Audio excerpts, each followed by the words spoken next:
When it comes to buying your first home, if you're a first-time home buyer, or maybe you're returning back to the market because you've been renting for a while, you moved to a new city, you didn't want to buy right away, so you went into rent. With a lot of the times, that is a smart decision. And so this specific class or this series of videos is for those people who do not want to step into the process blindly. And I think that is the pitfall or the mistake that many people make. They treat the home buying process the same way it is they would treat buying a car. You find a car you like, you go into any dealer that has the vehicle, right? The only thing that matters, right, is it's the right car, you like it, and you get a decent deal. And it's not as simple as that when it comes to buying a home. There's a lot of moving parts. And where the mistake is made, a lot of people do exactly that. They scroll Zillow, they scroll Redfin or Realtor.com for a month or 2 months, and all of a sudden they fall in love with the property. There's a knee-jerk reaction. They hit the button on their phone and they say, hey, I want to get more information on this house, and this is what happens. You get sold as a lead to a random agent who is paying for that service, and you don't really get to make a choice, or you don't get to understand who you're working with. Are they competent? If they are competent, do they have your best interest in mind? And so this process begins to go at a very fast pace. And if you're new to home ownership, you don't really get a lot of information or knowledge. And so this is what really stirred me to start making these videos. My best intention behind this is to educate, to bring information to buyers, either first-time buyers or returning buyers, so they can evaluate this market, understand the process, and make wise decisions. Friends, let's talk a little bit about the very basic things, which is what's the right order? There is no reason to go into this blindly, because when you do, you make a lot of mistakes. What is the order? What comes first? And I've thought about this because I've been myself a buyer, and now I'm also a realtor. I'm a mortgage loan officer. And so I have the capacity to understand both sides of this transaction, dealing with the negotiation on the real estate side and also dealing with the financing on the mortgage side.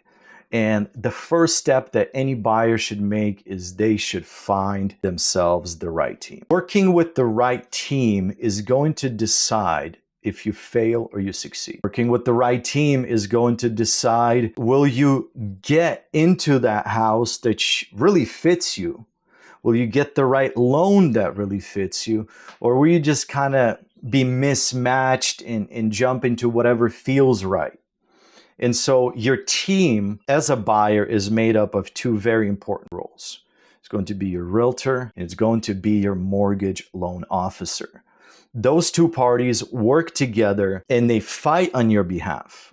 And the way that the industry is set up is both of those parties are supposed to have your best interest in mind. And I give props to a lot of good agents and mortgage officers. There's so many good people out there. But just like with anything, you know, wherever there's good, there's also a little bit of bad mixed in. And you really have to understand what type of character of a person you want to work with. You have to look past the glamour and the shine and understand that this is a professional person who's supposed to represent you through your most important decision that you're making.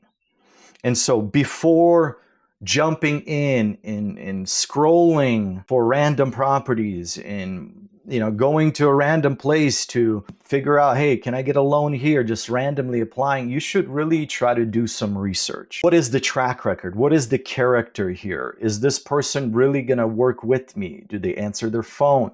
And I want to tell you, this is something that's either going to make the process easy and successful for you, or it's going to be a big waste of time. So number one, you want to find your team.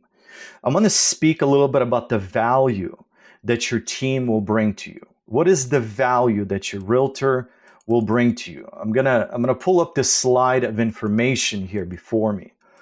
And I would say so much in this transaction, there are people who get matched up with the wrong team, and because of that, either they fail, they don't close on that, house, or they have a bad experience, and it casts shade over the whole industry. What does a good realtor and a good loan officer bring to the table? Number one, I want to say, above all the stats and how many closings and how fast, you want to focus on the character. There is resilience. There's the ability to overcome difficulties, right? Whenever there's an issue or conflict arises in negotiation or within the loan file, will this person be a problem solver? Will they be cool-headed? Will they be able to guide you in help you manage emotions, find a solution? Or will they just say, hey, we ran into a problem, nothing can be done, we can't make this work? So character, number one, you want somebody who's a leader. Number two, you want somebody who's going to be genuinely transparent with you with advice. There's so many things as far as negotiation, inspections, appraisals, all of these things. You want to have someone who will be transparent enough to tell you, this is a good deal, we can make work, or this is not a good deal, let's go try to find something else. Another thing very important is someone who's going to be able to persevere. I'm talking about the character of your team. I like to call this the bulldozer, right? You want to work with the bulldozer. No matter the pile of problems in front of you, it will be resolved. It will be pushed out of the way. They will find a way when there is no way, right? Of course, there's limits to this, but personally in my business, I rarely have seen a situation where there's a dead end. There's usually a way to find, a contingency plan. There's something that you can always do to try to make the deal work. And this depends, of course, on the buyer, on the client, and the consumer, and it depends also on the team that stands behind you. Let's talk a little bit about representation. A good agent steps in front of you and represents you. And I like to compare this to like a court scenario, if you will. Lawyers represent their clients in legal battles, and they're constantly trying to push a narrative that is going to protect their client, and it's going to put their client in an advantage.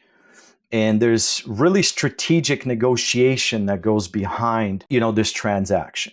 I like to compare this to a game of chess. You not only look at what your next move is, but you look at what is the 2 or 3 moves ahead that if you make this move, what are you going to have to deal with? The Texas contract is full of, it's almost 20-page contract to purchase a house. And there's a lot of terms there. There's a lot of buttons and levers to push.